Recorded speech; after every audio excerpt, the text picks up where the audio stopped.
अस्सलाम वालेकुम। प्रोग्राम में आपको खुशामदीद। आज वज़ीर आज़म जनाब शहबाज शरीफ साहब ने एक प्रेस कॉन्फ्रेंस की है और उसमें कुछ ऐलानात किए हैं, उसका तो जिक्र होगा ही होगा, लेकिन मेरे सामने ये ख़बरों का ढेर पड़ा है और इन ख़बरों में एक बात जो आज मुझे शिद्दत से महसूस हो रही है, एक जमूद नज़र आ रहा है। मामलात रुके हुए हैं, फंस के रह गए हैं। पहले ही मुल्क में कोई भी फ़िज़ा अच्छी नहीं थी, चाहे वो माशी फ़िज़ा हो, चाहे वो इंतज़ामी फ़िज़ा हो, चाहे वो हमारे गवर्नेंस के इशू हों, चाहे वो हमारी सियासत के मामलात हों। सब जगह पर कहीं कोई अच्छी खबर तो मौजूद नहीं थी। लेकिन ये वज़ीराबाद वाला जो वाक़या हुआ है, जुमरात के रोज़ साबिक़ वज़ीर आज़म पर हमला, उसके बाद इस सिस्टम के अंदर जो कुछ हमें गलतफ़हमियाँ थी कि कुछ जान मौजूद है, लगता है कि वो भी मौजूद नहीं है। अब इस मामले पर अब 48 घंटे से ज़्यादा का वक्त गुजर चुका है, FIR दर्ज नहीं हो सकी है।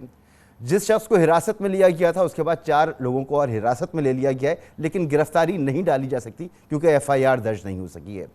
अब इस पर यहाँ पर हुकूमत पंजाब में तहरीक इंसाफ की है। तहरीक इंसाफ के तमाम ही रहनुमा जो हैं वो चीख रहे हैं, चिल्ला रहे हैं, बयानात दे रहे हैं कि उनकी FIR काटी जाए। FIR नहीं कट रही।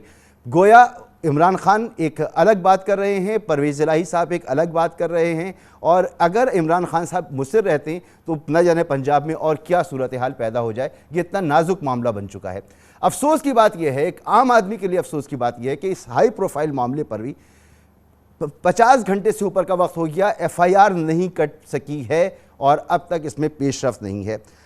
तो आज पूछेंगे कि इमरान खान बेबसी का इजहार कर रहे हैं, फिर आपको मैं बताता हूँ वज़ीर आज़म साहब ने जो प्रेस कॉन्फ्रेंस की उसमें भी एक बेबसी है, उसमें भी मामला आगे बढ़ते नज़र नहीं आ रहे।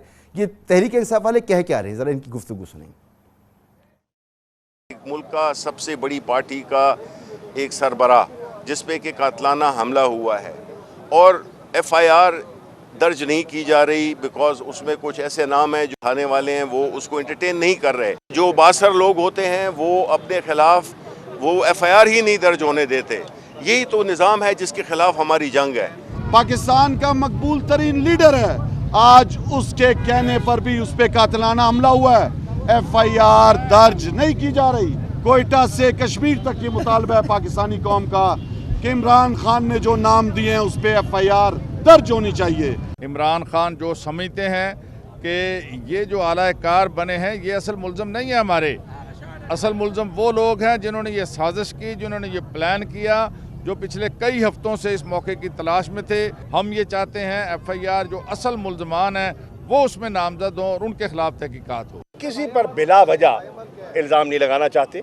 हमारे जहनों में सवाल उठ रहे हैं और उसका एक सीक्वेंस है, वो सीक्वेंस बयान किया गया और इन मामलात को गौर से देखने की जरूरत है। मुझे बड़ा दुख है इस बात का कि 48 घंटे से ज्यादा गुजर चुका है लेकिन अभी तक FIR दर्ज नहीं हुई। कानून ये कहता है जो शिकायत कुरंदा है उसके पास ये अख्तियार है कि वो किसी का नाम ले और उसके बारे में FIR काटनी लाजमी है।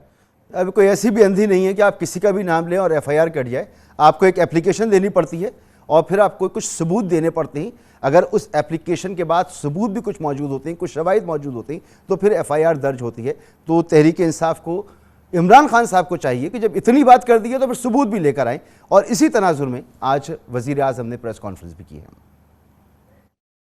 दिन रात ये झूठ बोलने वाला शख्स, मेरी बात छोड़ दें, आज वो अफवाज पाकिस्तान के ऊपर इस तरह हमला आवर है, खुदा न खास्ता कोई दुश्मन हमला कर दे। इमरान खान न्याजी, आपके पास अगर सबूत हैं कि इन 3 लोगों ने साजिश की तो फिर मुझे एक लम्हा भी वज़ीर आज़म पाकिस्तान रहने का कोई हक नहीं है।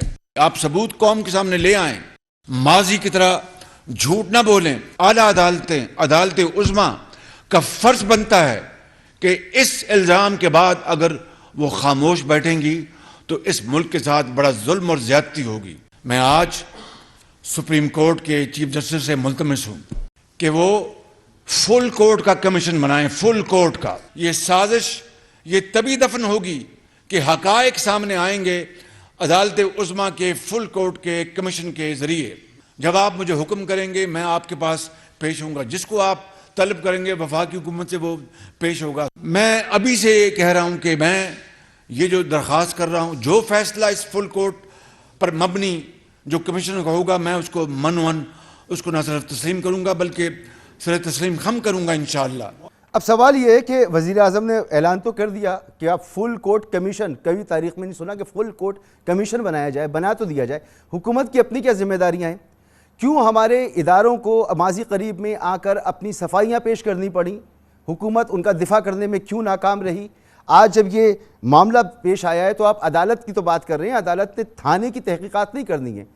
जो आप तहकीकात करेंगे, मुकदमा लेके जाएंगे, अदालतें उसका फैसला करती हैं। आप कह रहे हैं फुल कोर्ट, फिर आप कह रहे हैं अरशद शरीफ सीनियर जर्नलिस्ट जिनका मर्डर किया गया कीनिया में, उनकी भी तहकीकात की कमीशन कर ले, बाकी मामलात को भी देख ले, इमरान खान साहब के सारे झूठ जो हैं वो ये कमीशन जो है उसकी स्क्रूटनी कर ले। तो आप क्या कर रहे हैं बैठे हुए? पंजाब हुकूमत क्या कर रही है? विफाकी हुकूमत क्या कर रही है? इस जमूद के आलम में आगे हम कैसे बढ़ सकते हैं? मोहम्मद ज़ुबैर साहब मेरे साथ मौजूद हैं। बहुत शुक्रिया मोहम्मद ज़ुबैर साहब, नुमाइंदगी करें मुस्लिम लीग नून की। अली मोहम्मद ख़ान साहब तहरीक इंसाफ से मेरे साथ मौजूद हैं, और सीनियर सहाफ़ी और तजज़ियाकार जनाब इरशाद भट्टी साहब मेरे साथ मौजूद हैं। इरशाद भट्टी साहब, आपका भी बहुत बहुत शुक्रिया। और मेहमानों से गुफ्तगू शुरू करने से पहले एक और आज अफसोसनाक वाक़या, वो आज़म सवाती साहब की एक मुबैना वीडियो जो उनकी फैमिली को भेजी गई, उनकी वाइफ को भेजी गई, जिसके बाद उन्होंने रोते हुए एक प्रेस कॉन्फ्रेंस की, हिचकियाँ भरते हुए प्रेस कॉन्फ्रेंस की, और उसने लर्जा के रख दिया हर पाकिस्तानी को कि ये हो क्या रहा है आखिर इस मुल्क में, किसी की इज़्ज़त महफूज नहीं है। बाद में ये ज़रूर कहा गया कि ये जाली वीडियो है, ये असली वीडियो नहीं है। लेकिन यहाँ मेरा बुनियादी सवाल ये है कि जिस शख्स ने प्रेस कॉन्फ्रेंस की होगी, क्या उसने उस वीडियो को नहीं देखा होगा? उसने अपने आप को नहीं पहचाना होगा, उस जगह को नहीं पहचाना होगा? क्या उसने ये कोशिश नहीं की होगी कि वो डाउट क्रिएट करे बताने के लिए कि ये असली नहीं है? उसने पूरी कोशिश की होगी और फिर आकर उसने ये प्रेस कॉन्फ्रेंस की है। तो ये एक सीनियर पार्लियामेंटेरियन पर, एक बुजुर्ग पार्लियामेंटेरियन की निजी ज़िंदगी की वीडियो बनाकर उनकी फैमिली को भेजी गई। और इससे भी ज़्यादा अफसोसनाक बात यह कि कुछ सहाफ़ियों ने उसको देखा भी है, सिर्फ उधर ही तक महदूद नहीं है, और लोगों के पास भी मौजूद हैं। तो मोहम्मद ज़ुबैर साहब, बहुत शुक्रिया आपका। पहले तो ये बता दीजिए तमाम गुफ्तगू से पहले, क्योंकि आज ख़बरें बहुत ज़्यादा हैं, कि इमरान खान साहब पर आज एक नोटिफिकेशन पैमरा का मेरे सामने पड़ा हुआ है, पाबंदी लगा दी कि उनकी तकरीर ना सुनाई जाए, उनकी वीडियो ना चलाई जाए, उनका बयान ना चलाया जाए, उनके शॉर्ट्स ना चलाए जाएं। और फिर थोड़ी देर के बाद ये खबर आई कि वफाकी हुकूमत ने इस पाबंदी को लिफ्ट कर लिया, लेकिन उससे कोई नोटिफिकेशन मेरे पास मौजूद नहीं है। तो मैं तज़ब्ज़ुब का शिकार हूँ कि फ़ैसला किया है हुकूमत ने कि इमरान खान साहब पर पाबंदी नहीं होनी चाहिए, या हम पैमरा के ही हुक्मनामे को हतमी मानें? वज़ीर आज़म की जो पैमरा का नोटिस, और उसके बाद सीरियसली मैं तो खुद ही परेशान हूँ कि पहले नोटिस किसके कहने पर किया गया था, बैन किसके कहने पर लगाया गया था, सब हैरान है सर। हटा दिया। अच्छी बात यह हटा दिया गया। So I think that's what it is. वो उसको बैन लगा के स्टेटमेंट क्या फायदा, क्या मिल जाएगा हुकूमत को?